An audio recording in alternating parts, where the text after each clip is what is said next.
2 weeks ago, the Prime Minister announced an inquiry into the scandal of people being given contaminated blood in the 70s and 80s, which killed 2,400 people. Now it appears to be in jeopardy. This is what Conservative MP and co-chair of the All-Parliamentary Group on Contaminated Blood, Sir Peter Bottomley, told this programme when the inquiry was announced. I'm pleased it's come. It was always going to come at some stage. I would prefer it to come earlier, but I'm very glad the government has now seen the merits of having this inquiry and are willing to take the risks it'll bring to them. I think that discussion with the contaminated blood groups and the Haemophilia Society and others makes sense. But I think that the precise form will come out from when the victims start discuss what they'd like. The key point is that they must have powers to get documents, because these will have to come from pharmaceutical companies and government sources, so that everything is brought out in the open and can be considered together and in sequence. But the victims are not happy and are at the moment boycotting the inquiry. Andy Evans is chairman of the Tainted Blood campaign. I asked him why. The Department of Health seem to have decided that they're going to take control of this inquiry. And as you can imagine, it's almost akin in our eyes to a child abuser trying to take control of the trial of the child, that they've abused. So that the accuser of being the child has to answer to their abuser, and that the abuser sets the judge the remit and, what evidence is provided before them. And to be honest, we've had 35 years of abuse and contempt at the hands of the Department of Health, and campaigners aren't happy with the way that the department is trying to steamroller ahead on this.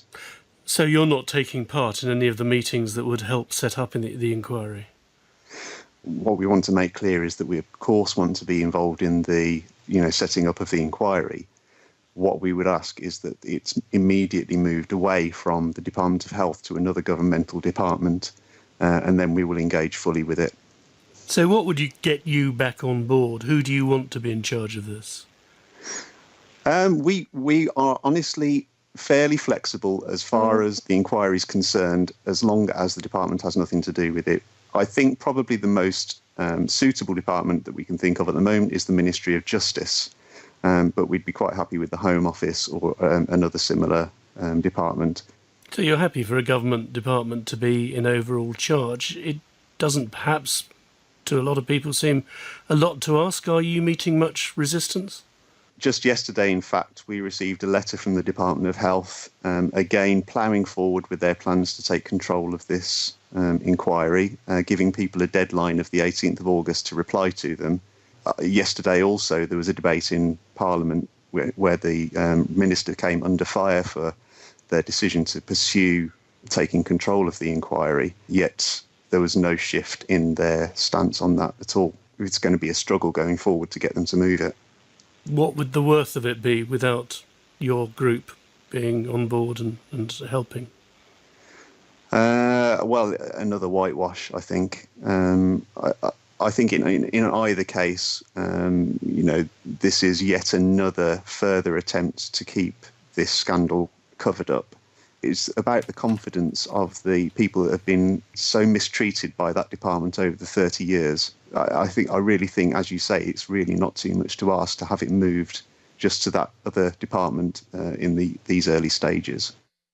Andy Evans, chairman of the Tainted Blood campaign. Well, we asked the Department of Health for an interview, of course, but they told us no. In a statement, a spokesperson said, "We are absolutely committed to a thorough and transparent inquiry. To establish the best format and remit, we want to hear from as many opinions as possible. Our door is open for anyone who wants to discuss the inquiry or raise any concerns." Well, the campaign for this inquiry in Parliament has been led by the Labour MP Diana Johnson, who can join us now. Good afternoon. Good afternoon. What do you make of what the Department of Health have said? Well, I'm just incredibly frustrated and disappointed after the government made the good decision a couple of weeks ago to hold this inquiry, that we, within 2 weeks, are now in this situation of the government and the Department of Health seemingly having deaf ears to what this group of people who've been affected are saying to them.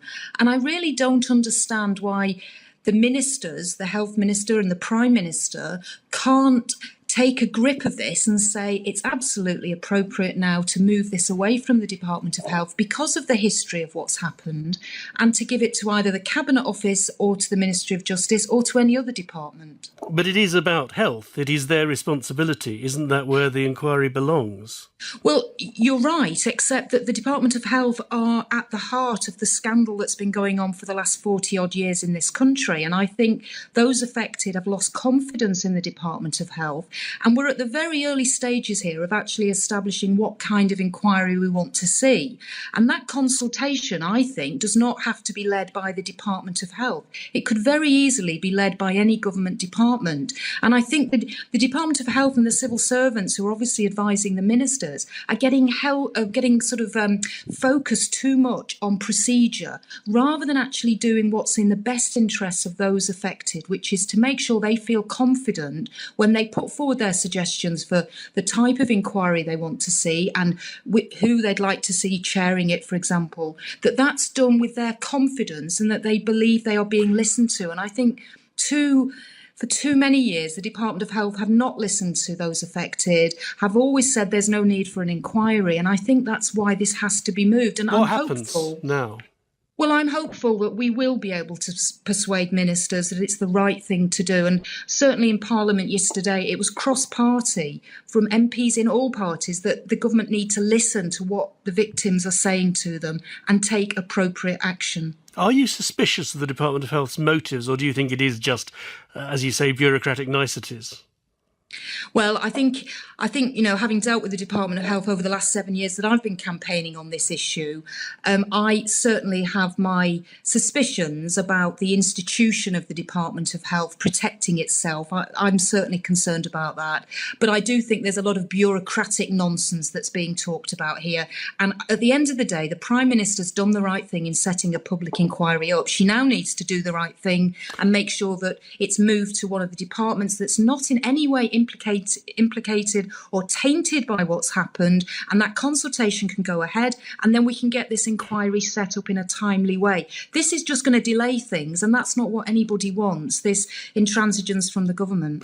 Diana Johnson, thank you very much, and she's the co-chair of the all-party parliamentary group on contaminated blood.